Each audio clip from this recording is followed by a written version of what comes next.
इस्लाम आपको अमन देता है, इस्लाम सलामती का दीन है, इस्लाम जुल्म का खात्मा करता है, इस्लाम आपकी हिफाजत करता है, अमन और शांति देता है, आपको इखलाक सिखाता है। लेकिन इस्लामोफोबिया हो जाता है लोगों को, इस्लाम से ही भागने लगते, इस्लाम का डर अपने अंदर में रख लेते। उससे बड़ा जालिम और कौन होगा जो लोगों को मस्जिदों से रोके। मस्जिद से रोकना आज भी होता है, इस्लामोफोबिया का एक फॉर्म है। Why are you here? Go back to where you belong. अभी कुछ दिन पहले सोशल मीडिया में देख रहा था, एक एक्स मुस्लिम है, वो आके बोलता है कि कुरान में अल्लाह ताला फरमाते हैं कि तुम आतंक करो। ना ऊपर पढ़ा ना नीचे पढ़ा, बस बीच में पढ़ा। अगर आतंक वर्ड में अपने आप में प्रॉब्लम है तो मैं भगवत गीता को कोट कर सकता हूँ जिसमें टेरर लिखा हुआ, मैं बाइबल को कोट कर सकता हूँ जहाँ टेरर लिखा हुआ। मैं जी न्यूज़ का क्लिप देख रहा था, बहुत वायरल है, मतलब कि ऑलमोस्ट हर कोई कोट कर रहा है। और उसमें वो एंकर वो बोलता है कि आपको पता है अंबेडकर ने बोला कि मुसलमान कभी भी अपना देश का वफादार नहीं हो सकता। इंडिया में जो व्हाट्सएप ग्रुप्स रहते हैं ना, चाहे फैमिली ग्रुप हो या फ्रेंड ग्रुप हो या मतलब कि जो भी ग्रुप हो, हर 10 में से 3 मैसेज इस्लामोफोबिया का होता है। अब जो शख्स शराब बेचने वाला होगा वो तो इस्लाम के खिलाफ बोलेगा ही ना। ये फाइनल स्टेप है, लोगों को मारना, मॉब लिंचिंग्स, ठीक है, लोगों का मर्डर करना। और सिर्फ ये इंडिया की बात मैं नहीं कर रहा हूँ, बल्कि बाहर कंट्रीज में भी ये होता है। यूएस में उसी तरीके में, यूके में उसी तरीके से, क्यूबेक सिटी कनाडा में एक शख्स जाता है और मुसलमानों को मारता है, 6 से 7 मुसलमानों को मार देता है। अल्लाह ताला कुरान फरमाते कि अगर आपने एक बेगुनाह की जान को बचाया तो ऐसे है कि तमाम इंसानियत की जान को बचा लिया। आप क़यामत के दिन जाते हैं, आप देख रहे हैं आपने सारे इंसानियत की जान को बचा लिया। क्या किया था? इस्लामोफोबिया के खिलाफ सिर्फ काम किया था। अल्लाह ताला कुरान फरमाते हैं कि ये उनकी चाहत है कि वो इस्लाम के नूर को, अल्लाह के नूर को अपने फूंकों से बुझा दे, लेकिन अल्लाह अपने नूर को पूरा करेगा। वलो करिहल काफिरून, कितना ही काफिर नापसंद करे। हुवल्लज़ी अरसला रसूलहु बिल हुदा व दीनिल हक लियुज़हिरहु अलद्दीन कुल्ली, उसी ने अपने रसूल को हिदायत देके, दीन हक देके भेजा ताकि इस दीन को हर दीन पे गालिब कर दे।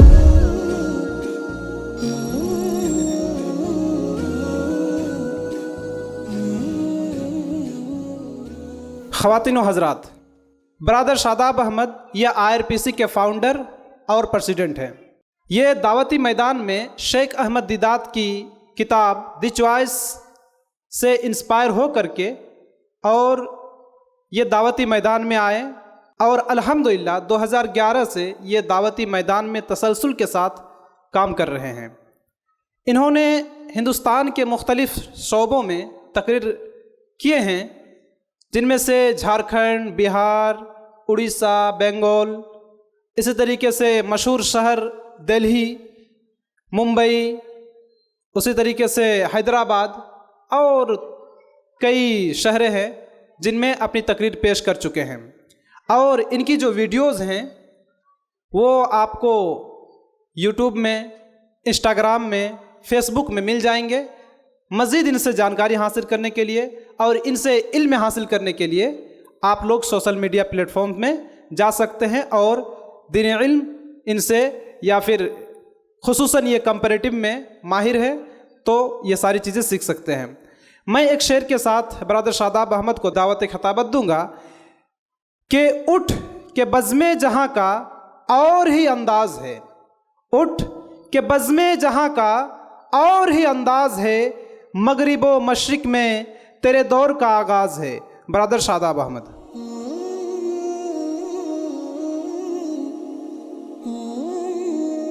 अल्हम्दुलिल्लाह वस्सलातु वस्सलाम अला रसूलिल्लाह व अला आलिहि व अस्हाबिहि अजमईन, अम्मा बाद। आऊज़ु बिल्लाहि मिनश शैतानिर रजीम, बिस्मिल्लाहिर रहमानिर रहीम। युरीदूना अन युत्फ़ा नूरल्लाहि बिअफ़वाहिहिम व यअबल्लाहु इल्ला युतिम्मा नूरहु वलो करिहल काफिरून। हुवल्लज़ी अरसला रसूलहु बिल हुदा व दीनिल हक लियुज़हिरहु अलद्दीन कुल्ली। रब्बि इश्रह ली सदरी व यस्सिर ली अमरी वहलुल उक़दतम मिन लिसानी यफ़क़हू क़ौली। आप सभी लोगों का मैं इस्तक़बाल इस्लाम के तरीके पे करना चाहता हूँ। अस्सलामु अलैकुम व रहमतुल्लाहि व बरकातुहू। ठंड काफ़ी है और मैं इंशाअल्लाह आधे घंटे में अपनी बात को ख़त्म करूँगा। तो मेरा जो टॉपिक है इस्लामोफोबिया। 12 साल से मैं अल्हम्दुलिल्लाह लेक्चर्स दे रहा हूँ, 12 ईयर्स। जो मेरा पहला लेक्चर था आज से तकरीबन 12 साल पहले 8 दिसंबर 2013 को मैंने दिया था टाउन हॉल में, यहाँ पे नहीं था, टाउन हॉल में मेरा लेक्चर था इस्लाम, जिहाद और आतंकवाद। आज उसके 12 साल पूरे हो जाएंगे, 7 दिसंबर 2025 है। उस वक्त मेरे पास बहुत सारे लोग थे जो मेरे साथ थे। मेरी मम्मी मेरे साथ थी जो आज मेरे साथ नहीं है। बहुत सारे ऐसे लोग थे जो उस वक्त मेरा साथ देते थे, आज नहीं दे रहे। लेकिन अल्हम्दुलिल्लाह आज और दूसरे लोग हैं जो मेरे साथ है। मेरी वाइफ मेरे साथ है, मेरा बच्चा मेरे साथ है और पापा तो है ही। तो अल्हम्दुलिल्लाह ये मैं अल्लाह का एहसान अपने ऊपर में समझता हूँ कि 12 साल से अगर मैं एक काम कर रहा हूँ तो बिना अल्लाह की मदद किए नहीं हो सकते। बिना अल्लाह की मदद के मैं ये नहीं कर सकता। तो सबसे पहले अल्लाह का शुक्र अदा करता हूँ कि आज भी, उस वक्त भी इस्लाम के बारे में गलत फहमियों को दूर कर रहा था, आज भी यही कर रहा हूँ। आज जो मेरा टॉपिक है वो है इस्लामोफोबिया। अभी ये इस्लामोफोबिया वर्ड आप में से कितने लोग हैं जिन्होंने सुना है इससे पहले? 1.5 बार तो कम से कम सुना होगा, 1.5 टाइम्स तो सुन चुका है। एक बार एंकर बोला होगा तो उसको सुना होगा या अनाउंसमेंट में सुना होगा, और आधा बार अभी मैं बोल चुका हूँ, है ना। अभी मैं आधा और बोलूँगा। इस्लामोफोबिया ये वर्ड अपने आप में मतलब कि अलग हो सकता है, लेकिन ये एसेंस जो है ये क्या होता है, अगर आप डिक्शनरीज को पढ़िएगा, चाहे वो ऑक्सफोर्ड डिक्शनरी हो, कॉलिंस डिक्शनरी हो, मरियम-वेबस्टर हो, dictionary.com हो, इन सब को मिला करके एक जगह इस्लामोफोबिया का तर्जुमा कर दे तो होता है कि इस्लाम और मुसलमानों का नफरत या डर या उनसे दूर भागना, ये होता है इस्लामोफोबिया। अभी बहुत तरह के फोबियाज होते हैं। एक फोबिया मुझे है हाइट का फोबिया। अगर मैं किसी ऊंची जगह पे जाता हूं तो मुझे डर लगता है हाइट से, भले होना कुछ नहीं है लेकिन उससे मुझे डर लगता है। उसी तरीके से कुछ लोगों को क्लॉस्ट्रोफोबिया होता है, लिफ्ट में ट्रैवल नहीं करते, लिफ्ट के अंदर में बोलते मुझे घुटन होती है, तो वो चाहे 10 तल्ला चढ़ जाएंगे लेकिन लिफ्ट में नहीं जाएंगे। उसी तरीके से बहुत सारे लोगों को पब्लिक स्पीकिंग का फोबिया होता है। People fear public speaking more than they fear death, कि लोग पब्लिक स्पीकिंग से अपने मौत से ज्यादा डरते। ये मतलब कि बोला जाता पब्लिक स्पीकिंग सिखाने में कि अभी मैं बोल दूं कि यहाँ पर जितने लोग हैं वीआईपी में, आप लोगों को एक एक करके यहाँ पे आके बोलना है।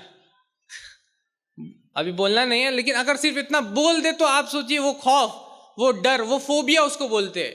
और इस्लामोफोबिया को सबसे अच्छा समझने के लिए एक है टर्म हाइड्रोफोबिया। रैबीज नाम सुना होगा, कुत्ते काटते जब कुत्ते, तो रैबीज हो जाता है आपको।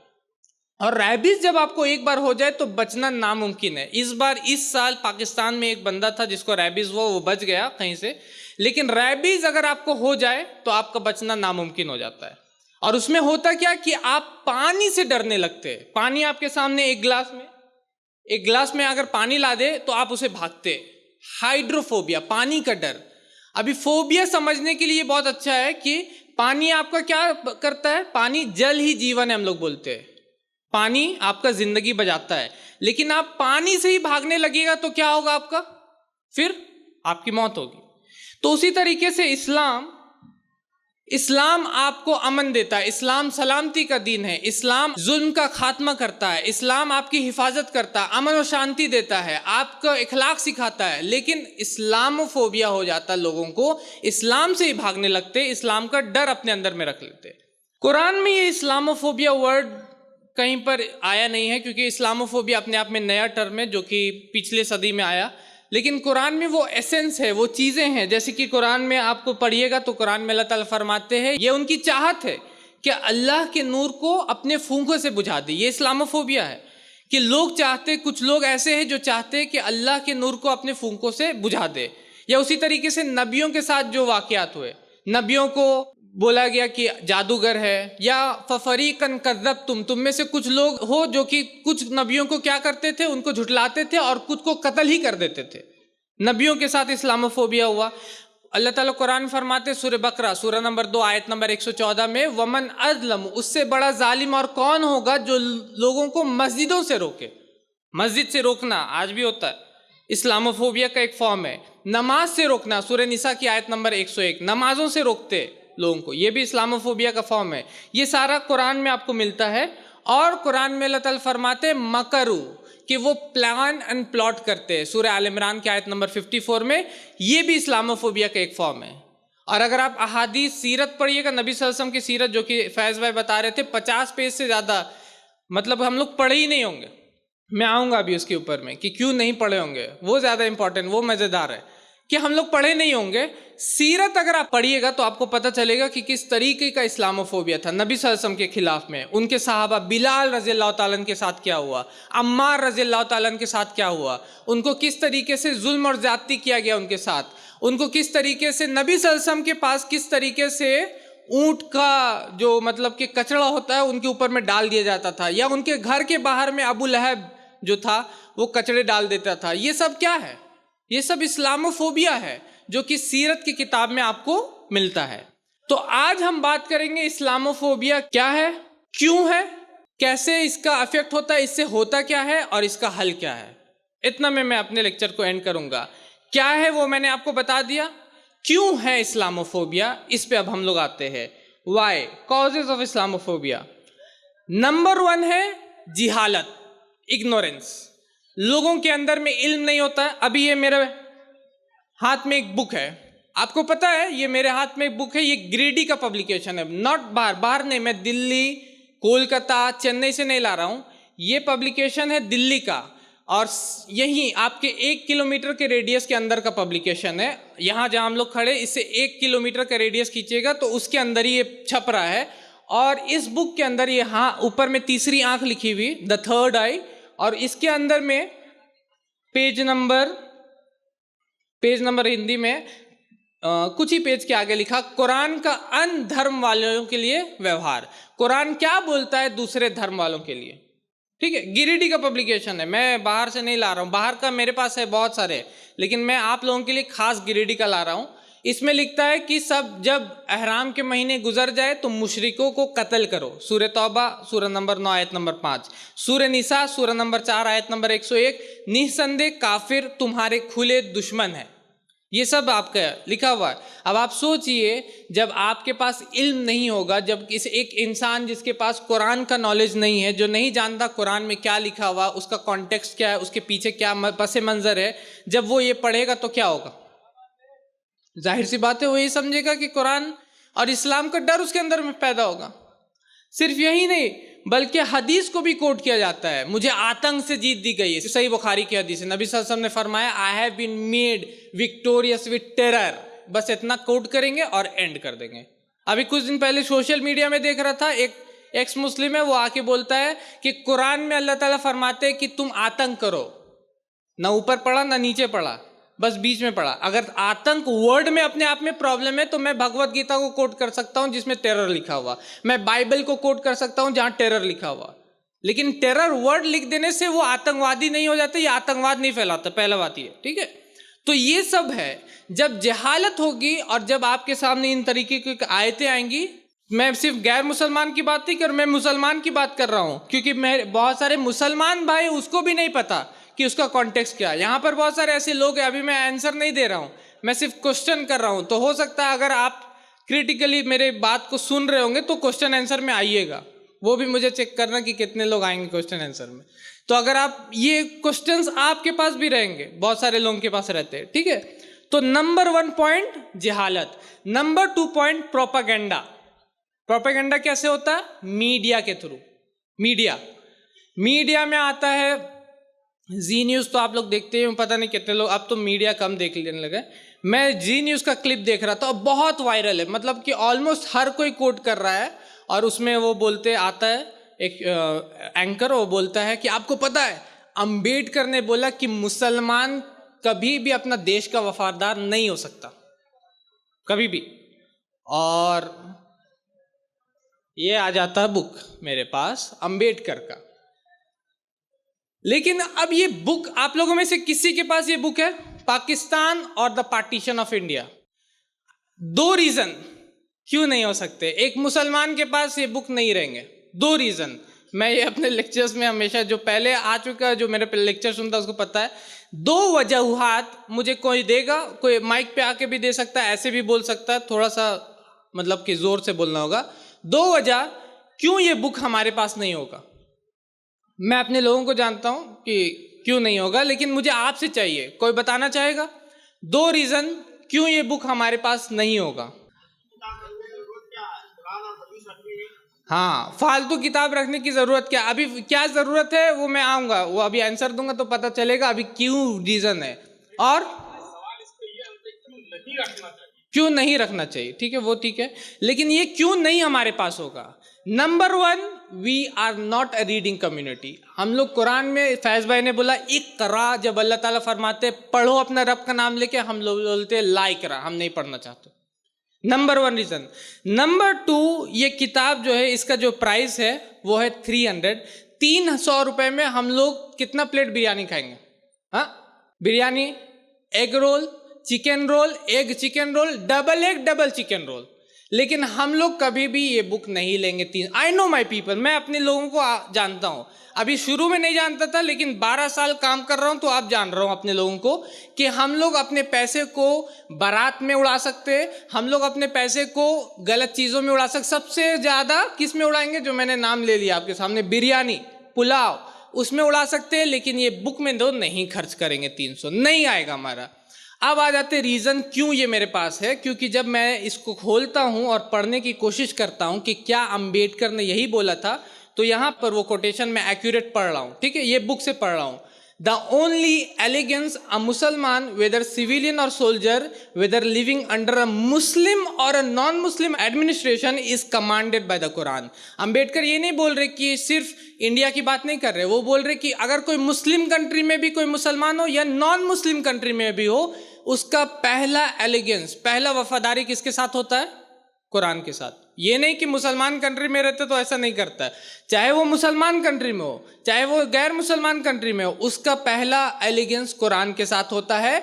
और मुस्लिम जो होते पहले भी और अभी भी वो रह चुके हैं नॉन मुस्लिम एडमिनिस्ट्रेशन के अंडर में। ये लाइन नहीं कोट करेंगे, इसको नहीं कोट किया उसने, ना ही जो वीडियोस बनाता है इसको कोट करता है। इस वजह से ये बुक मेरे पास है कि जब मेरे पास वो आएगा ना, ये लोग जब मेरे पास आएंगे तो मैं बोलूँगा लाओ बुक लाओ। उसके पास तो बुक होगा नहीं, लेकिन मेरे पास ये बुक है और मैं उसको जवाब दे सकता हूं कि क्या है। ठीक है, ये हो गया number 2 reason, propaganda, social media. Media तो है ही, ये मतलब कि जिसको हम लोग गोदी मीडिया बोलते हैं अपने लैंग्वेज में। और उसके बाद एक आता है गिद्ध मीडिया। ये मेरे पास एक फोटो है, पता नहीं अगर कोई माइक अगर टीवी पे चला रहे होंगे तो सामने से वो देख सके कि एक बच्चा है, अफ्रीका का ये फोटो है, और पीछे में अगर आप देख रहे होंगे तो एक बच्चा है और उसके पीछे एक गिद्ध है। ये जो फोटोग्राफ जिसने लिया ना, तो केविन नाम का शख्स है, उसको उसके लिए अवार्ड मिला इस फोटो के लिए, मतलब कि बहुत ही भयानक तस्वीर। तो किसी ने केविन से पूछा बाद में कि केविन, ये जो बच्चा इसके पीछे जो गिद्ध था उसका क्या हुआ? क्या उसने मार दिया उसको? क्या उसने खा लिया उसको? तो बोला मुझे नहीं मालूम, मुझे जल्दी था, वहां पर कुछ महामारी फैला हुआ था तो मैं निकल गया। तो उसने उसको बोला कि इस पिक्चर में एक गिद्ध नहीं है, 2 गिद्ध है। एक तुम, जो कि एक गिद्ध तो ये पिक्चर में, और एक तुम हो जो कि वहां पर बचाने के लिए नहीं गए। तो उसको इतना ज्यादा इफेक्ट किया ये लाइन को कि उसने आत्महत्या, मतलब कि सुसाइड कर लिया उसने बाद में जाकर के, केविन ने। लेकिन हमारे यहाँ ये गोदी मीडिया के बाद अब आया गिद्ध मीडिया, जो माइक को आपके मुंह के अंदर में ठेल करके जबरदस्ती वो बात निकलवाता है जो कि आप बोलना नहीं चाहते। देखा होगा आपने भी वीडियोस, मैं मतलब कि देखते रहता हूं, तो मैं इसका नाम देता हूं गिद्ध मीडिया। और इन चीज़ों से, इसका जो प्रोपेगेंडा है ना, इससे फैलता है इस्लामोफोबिया। ये जो ज़बरदस्ती मुंह ठेलना और इस ज़बरदस्ती मुंह से वर्ड निकालना, इससे इस्लामोफोबिया फैलता है। और व्हाट्सएप तो है ही। IIT खड़गपुर का एक डाटा है, उन्होंने रिसर्च किया और ये पाया कि इंडिया में जो व्हाट्सएप ग्रुप्स रहते हैं ना, चाहे फैमिली ग्रुप हो या फ्रेंड ग्रुप हो या मतलब कि जो भी ग्रुप हो, हर 10 में से 3 मैसेज इस्लामोफोबिया का होता है। 10 मैसेज आते हैं ना, उसमें से 3 कितना होता है? इस्लामोफोबिया होता है, मतलब कि इस्लाम के खिलाफ होता है। अब आप सोच लीजिए ऐसे माहौल में क्या होने वाला है, क्या प्रोपेगेंडा है इस्लाम के खिलाफ में, इस्लामोफोबिया के लिए।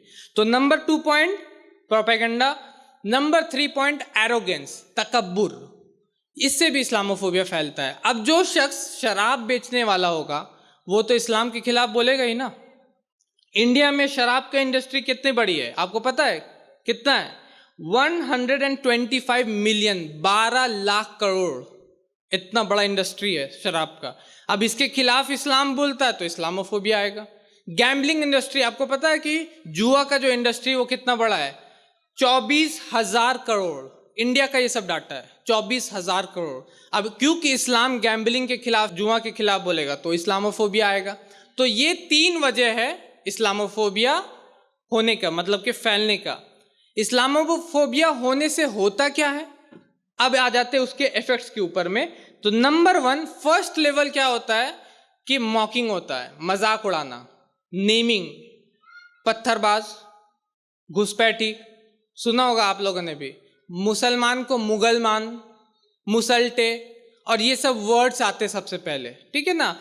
अदरिंग करना, उसके लिए एक फोटो है मेरे पास। अगर जो लोग सोशल मीडिया चलाता होगा वो इसको देखा होगा कभी ना कभी। सोशल मीडिया चलाते हैं तो इसको देखा होगा आपने। इसमें लिखा हुआ प्रताप, दीमक है दीमक। ये लोग दुश्मन जो होते हैं देश के, उधर नहीं इधर भी होते हैं, दीमक, ठीक है। तो क्या करना, टारगेट किधर है सबको पता है। तो ये बोल करके क्या करते हैं, मुसलमानों को डिग्रेड करना, मतलब कि ये दिखाना कि ये इंसान नहीं है बल्कि दीमक है, नीचे करना। पहला स्टेप होता है इस्लामोफोबिया का इफेक्ट का। पहला स्टेप क्या किया, मॉक किया, उसी तरीके से साइडलाइन किया, मजाक उड़ाया, और उनको क्या किया, उसको अलग साइड में रखा। नंबर 2 स्टेप, दूसरा लेवल क्या होता है इस्लामोफोबिया का। अब आ जाते हैं हम लोग क्या, सोशल बॉयकॉट, कि इनके दुकान से नहीं लेना, इनके दुकान से सामान नहीं खरीदना, ये नहीं करना, ये सोशल बॉयकॉट है। उसी के तरीके से हिजाब पर इल्ज़ाम लगाना, हिजाब के बारे में ये आना। उसी तरीके से आपका नमाज नहीं पढ़ने देना, पब्लिक स्पेसेस में नमाज नहीं पढ़ने देना। और ये सब आ जाता सेकेंड लेवल, मतलब दूसरी सीढ़ी है इफेक्ट्स का इस्लामोफोबिया से, ये सब होने लगता है। उसके बाद कुरान को जलाना, ये भी होता है। ये बाहर कंट्री में ज़्यादा होता है, इंडिया में उतना आम नहीं, लेकिन कुरान को जलाना, नबी सल्लल्लाहु अलैहि वसल्लम को गालियाँ देना, ये सब होने लगता है इफेक्ट से। इस्लामोफोबिया जब फैलता है तो ये सब आने लगता है माशरा में। और एंटी मुस्लिम लॉ भी आने लगते हैं, वक्फ अमेंडमेंट बिल, और उसी तरीके से जो NRCC है वो सब आया, वो सब होता है इस्लामोफोबिया का दूसरा स्टेप, सेकेंड लेवल इफेक्ट का, कि इससे होता क्या है। थर्ड स्टेप क्या है, थर्ड स्टेप, फाइनल स्टेप होता है कि जयपुर में एक एक्सप्रेस ट्रेन निकलती है जयपुर से मुंबई के लिए। आप लोग भी ट्रेन में जाते होंगे, ट्रेन में सफ़र किया होगा ना। रात में देखे होगा कभी कांस्टेबल्स आते, RPF कमांडोज आते, वो लोग आते चेकिंग करने के लिए कि सब चीज़ सही चल रहा कि नहीं। इमेजिन कीजिए वो आपसे 1-2 सवाल करता और आपको गोली मार देता है आपके दाढ़ी को देख के। ये रियल लाइफ में हुआ है, जयपुर का ये केस है। जयपुर एक्सप्रेस, चेतन नाम का शख्स है, वो RPF कमांडो है, वो आ करके, और उसके बाद वो जिनका नाम लेता, मैं यहाँ नाम नहीं ले सकता, ठीक है, उनका नाम भी लेता है और फिर बोलता है, उनको गोली मार देता है 2 से 3 मुसलमानों को। ये फाइनल स्टेप है, लोगों को मारना, मॉब लिंचिंग्स, ठीक है, लोगों का मर्डर करना। और सिर्फ ये इंडिया की बात मैं नहीं कर रहा हूँ, बल्कि बाहर कंट्रीज में भी ये होता है, US में, उसी तरीके में UK में, उसी तरीके से क्यूबेक सिटी कनाडा में एक शख्स जाता है और मुसलमानों को मारता है, 6 से 7 मुसलमानों को मार देता है। एंड्रयू ब्रेविक नाम का शख्स है, नॉर्वे में जाकर के, एक बच्चों का कैंप चल रहा है, वहां जाके बच्चों को मार देता है। सिर्फ ये इस्लामोफोबिया का ये इफेक्ट है। इवन जंगें लड़ी जाती, इराक वार, हमने देखा किस वजह से लड़ा और किस तरीके से इस्लामोफोबिया फैलाया गया। हाल का एग्जाम्पल इजराइल जेनोसाइड, जो इजराइल में 70,000 लोगों को मारा गया, 70,000, जिसमें कितनी बच्चे और औरतें हैं। और इसका मजाक उड़ाया। इंडिया में एक डायरेक्टर है, वो बोलता है कि हमारे यहाँ तो दिवाली एक दिन है, वहाँ पर रोज़ दिवाली होती है। आप सोचिए क्या लेवल। ये इस्लामोफोबिया, ये मजाक उड़ाना एक सीढ़ी होता है, दूसरा सीढ़ी बॉयकॉट और वो सब, और तीसरा सीढ़ी फाइनली वो लोगों को मारने पे उतर जाते हैं, जेनोसाइड जो बोला जाता है। तो ये इफेक्ट है इस्लामोफोबिया का। ऐसा नहीं कि ये इस्लामोफोबिया की वजह से जान नहीं जा रही, लोगों के जान जा रहे, लोग मर भी रहे इसके वजह से।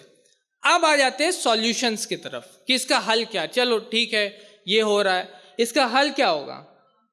इसका हल है नंबर 1, मेरे हिसाब से बेस्ट रिप्लाई इस्लामोफोबिया का इस्लाम है। जब जब आप इस्लाम पे अमल करते हैं, जब आप किसी भूखे को खाना खिलाते हैं, तो आप इस्लामोफोबिया का खात्मा कर रहे हैं।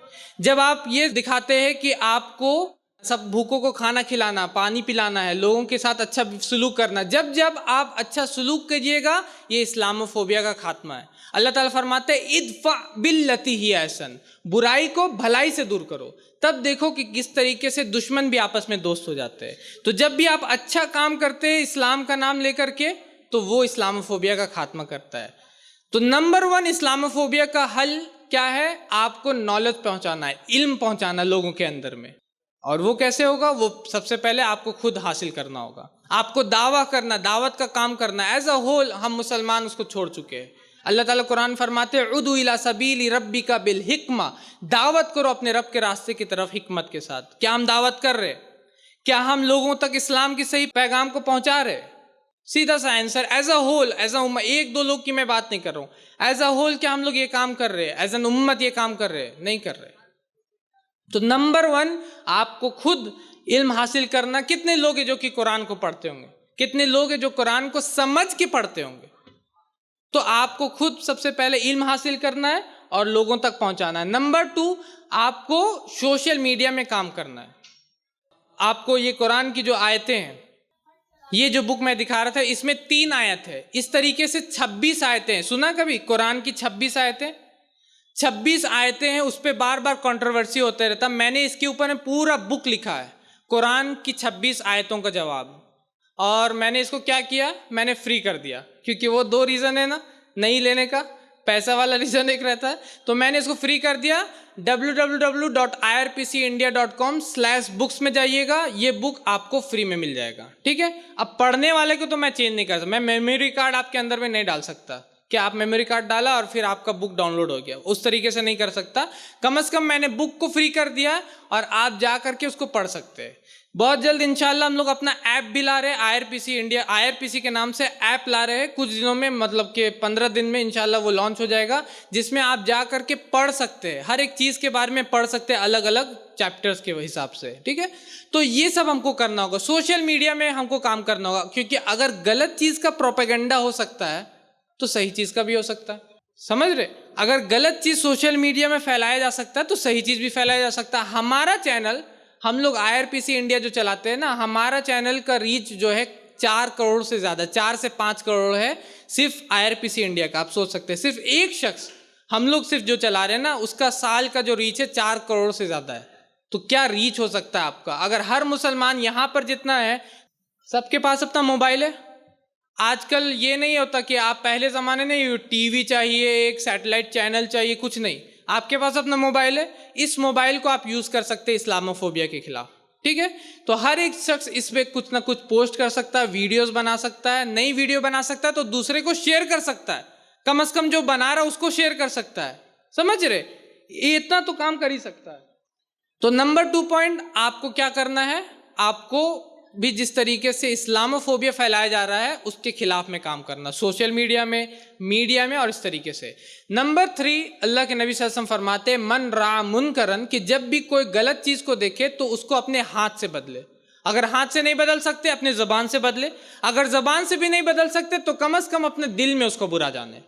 तो आपको स्टेप्स लेने होंगे, मुसलमान एज ए मुस्लिम हम लोगों को स्टेप लेना होगा और खड़े होना होगा गलत चीज़ के खिलाफ। अगर आप चलिए, आपको पब्लिक कम्युनिकेशन स्किल नहीं आता, आप एक मतलब कि पॉलिटिशियन है, तो पॉलिटिक्स के थ्रू आप इस्लामोफोबिया का खात्मा कर सकते हैं। आप जो भी करते हैं, आप जो भी काम करते हैं, मैं ये नहीं बोलूँगा कि खास कोई शख्स है तो वही इस्लामोफोबिया के खिलाफ काम कर सकता है, या फैज़ भाई है या शदाब भाई है या कोई है तो वही आकर के इस्लामोफोबिया को दूर करेगा। नहीं, आप कुछ भी हो, आप उठ करके इस्लामोफोबिया के खिलाफ आपको काम करना होगा। और यही पहचान है, मतलब कि यही अभी कुछ दिन पहले एक मतलब कि मीडिया में जंग छिड़ा था जिंदा और मुर्दा कौम को लेकर के। यही पहचान है कि हम लोग मुर्दा नहीं है, हम लोग जिंदा है ना। तभी तो हम लोग कुछ ना कुछ करेंगे, तभी तो ये पहचान है। नहीं तो मुर्दा मतलब कि एज ए डेड, आप लोग डेड है, हम लोग कुछ भी नहीं कर सकते, वो आएगा तब होगा या वो करेगा तब होगा। तो ये चीज़ से हम लोगों को बाहर निकलना होगा और खुद उठ करके काम करना होगा। ये वेट मत कीजिए कि फैज़ भाई क्या कर रहे हैं या शदाब भाई क्या कर रहे हैं या वो क्या कर रहा है। अगर आप उठ करके, आप ये जो प्रोग्राम आप देख रहे हैं ना, आज से 1 महीना पहले सिर्फ मेरे दिमाग में था, आज इतने लोगों के दिमाग में गया। ये वीडियो रिकॉर्ड हो रहा है, इंशाल्लाह 1 साल के बाद ये लाखों के दिमाग में रहेगा। तो एक शख्स का सिर्फ सोच इतना सारा चेंजेस ला सकता है। तो आप ये मत सोचिए कि अकेले मैं क्या कर सकता हूँ। अकेले एक शख्स बहुत सारे चीज़ कर सकता है, लेकिन वो चीज़ उसको फर्स्ट स्टेप, पहला कदम अपना बढ़ाना होता है। अगर आप पहला कदम नहीं, मैंने जब ये प्रोग्राम को सोचा तो मैं अपना फर्स्ट स्टेप को ही नहीं बढ़ाता तो यहाँ तक नहीं पहुँचता, लेकिन क्योंकि मैंने अपना फर्स्ट स्टेप उठाया और फिर लोग मिलते गए, लोग जुड़ते गए, और सारे लोग आज जितने वॉलंटियर्स यहाँ खड़े हैं इतने ठंड में, बहुत सारे लोग हैं जिन्होंने प्रमोशन में हेल्प किया हम लोगों का, जिन्होंने इस मैसेज को लोगों तक पहुँचाया। फैज़ भाई है जो इतने दूर से आए हैं, शेख हिफातुल्लाह साहब है जो कि सफ़र करके आए हैं, सादिक भाई है जो कितने दूर से आए। तो ये सारा कब होगा? जब आप अपना पहला कदम उठाइएगा। जब आप ये सोचिएगा कि वो आएंगे तब होगा या वो करेंगे तब होगा, तो ऐसा नहीं होगा। अगर हो सकता कि आपके एक मैसेज शेयर करने की वजह से किसी की जान बच जाए। मैं अपना वाकया से एंड करूँगा। मैं दिल्ली जा रहा था, देवघर से फ़्लाइट था दिल्ली के लिए। तो दिल्ली से मैं देवघर जा रहा था, और जब हम लोग जाते हैं कभी भी कोई ऊंची जगह पर चढ़ते तो इस्लाम हमको सिखाता है कि अल्लाह अकबर ये बोलना आपको, अल्लाह अकबर अल्लाह अकबर। तो जब भी फ़्लाइट टेक ऑफ लेता तो ये मेरा आदत है, मैं अल्लाह अकबर ज़ोर से नहीं तो फ़्लाइट वापस आ जाएगा, मैं धीरे हल्का सा बोलता हूँ, मतलब अपने मन में बोलता हूँ अल्लाह अकबर अल्लाह अकबर। तो मैं जा रहा था देवघर, से पहले भी गया हूँ, लेकिन इस बार यूनिक चीज़ हुआ मेरे साथ। मैं जा रहा हूँ और जब मैं अल्लाह अकबर बोल रहा हूँ तो मेरे 2 सीट पीछे से आवाज़ आती है, मतलब कि और दूसरे धर्म का नारा का वो आवाज़ आ रहा। तो मैंने बोला चलो बहुत ही अच्छा चीज़ है, मैं भी अल्लाह को याद कर रहा हूँ, ये भी अपने ईश्वर को याद करे। थोड़ी देर के बाद 2 मिनट हो जाता है तो मुझे लगता है कि नहीं भाई ये कुछ और है, मतलब कि जिस तरीके से वो 2-3 लोग उसमें से हंसी मजाक का टारगेट ले, तो मुझे एहसास हुआ ये चीज़ कि ये मेरे टोपी, और क्योंकि मैं अकेले जा रहा था तो ये मेरे टोपी दाढ़ी की वजह से हो सकता कुछ प्रॉब्लम हो रहा है यहाँ पर। तो फिर मैंने बोला चलो ये चीज़ नया है, मैंने निकाला अपना मोबाइल और मैंने सोचा कि अब जब लैंड होगा ना तो हम लोग क्या पढ़ते, जब नीचे जाते तो क्या पढ़ते, सुभान अल्लाह पढ़ते हैं। तो जब फ्लाइट नीचे जा रहा होता तो मैं सुभान अल्लाह पढ़ा, तो मैंने रिकॉर्डिंग स्टार्ट किया, सोचा कि ये लोग, लेकिन फिर देखा उन्होंने अपने ईश्वर को याद ही नहीं किया जब लैंड करने टाइम। लेकिन फिर बाद में जब मैं अपना लगेज उठाने के लिए, जब फ्लाइट लैंड हो जाता ना तो लोग उठते अपना लगेज उठाने के लिए, तो मैं लगेज उठाने के लिए उठा और फिर अचानक से वो ज़ोर से, मतलब टारगेटेड वे में मुझे बोला। तो उस पैनिक में, मतलब ये चीज़ जब आपके साथ होगा ना तब आपको समझ में आता कि वो क्या सिचुएशन होता है। जब आप मतलब बोल रहे, मैंने वीडियोस देखा था, ट्रेन में होता है, बसेस में होता है, लेकिन ये चीज़ जब मेरे साथ हुआ तब मुझे एहसास हुआ कि क्या इफेक्ट रहता है, क्या पैनिक रहता है उस सिचुएशन में। और उस डर से मैंने कुछ मेरा सामान था वो भी मेरा फ्लाइट में मतलब छूट गया। तो ये इफेक्ट है इस्लामोफोबिया का, कि इस्लाम के हो सकता है हम लोग इसको सीरियस इशू नहीं लेकर के इसको साइडलाइन कर लेंगे, लेकिन अगर आपने एक मैसेज को शेयर किया, या अगर आपने एक मिसकंसेप्शन को क्लियर किया, या अगर आपने एक अच्छा काम किया इस्लाम का नाम लेकर के, तो हो सकता है कि किसी को इस पैनिक से आप बचा सके, हो सकता है किसी की आप जान बचा सके। क्योंकि अगर अल्लाह ताला कुरान फरमाते कि अगर आपने एक बेगुनाह की जान को बचाया तो ऐसे है कि तमाम इंसानियत की जान को बचा लिया। आप क़यामत के दिन जाते आप देख रहे आपने सारे इंसानियत की जान को बचा लिया। क्या किया था? इस्लामोफोबिया के खिलाफ सिर्फ काम किया था। तो यही मेरा पैगाम है जिससे मैं एंड करना चाहता हूँ कि आपको उठना है और इसके खिलाफ में बोलना है। शुतुरमुर्ग होता है ना, ऑस्ट्रिच अपने सर को ज़मीन में ये कर देता है, ऑस्ट्रिच सिंड्रोम उसको बोलते हैं, कि उसको ऐसा लगता है कि खतरा टल गया। तो हम लोगों को ऐसा नहीं बनना है, वो खतरा टलता नहीं है ज़मीन के अंदर। आप, क्योंकि मुझे बहुत सारे लोग मिलते कि शायद आप ये क्यों कर रहे हो, ख़त्म हो जाएगा, रहने दो उन सबको, वो सब ख़त्म हो जाएगा। तो वो ख़त्म नहीं होता, वो बढ़ते ही जाता है। इसलिए शुतुरमुर्ग ना बने। मेरा यही पैगाम है कि आप लोग उठे, काम करें जिंदा, क्योंकि हम लोग जिंदा है, और ये दिखाए कि हम लोग तब तक जिंदा रहेंगे जब तक हमारी आखिरी सांस चलते रहेगी इंशाअल्लाह। तो इसी के साथ मैं आज के अपने इस टॉक को एंड करूँगा एक कुरान की आयत के साथ। अल्लाह ताला कुरान फरमाते हैं कि ये उनकी चाहत है कि वो इस्लाम के नूर को, अल्लाह के नूर को अपने फूकों से बुझा दे, लेकिन अल्लाह अपने नूर को पूरा करेगा। वलो करिहल काफिरून, कितना ही काफिर नापसंद करे। हुवल्लज़ी अरसल रसूलहु बिल हुदा व दीनिल हक लियुज़हिरहु अलद्दीन कुल्ली, उसी ने अपने रसूल को हिदायत देके, दीन हक देके भेजा ताकि इस दीन को हर दीन पे गालिब कर दे। वाखिरु दावाना अनिल हम्दुलिल्लाहि रब्बिल आलमीन।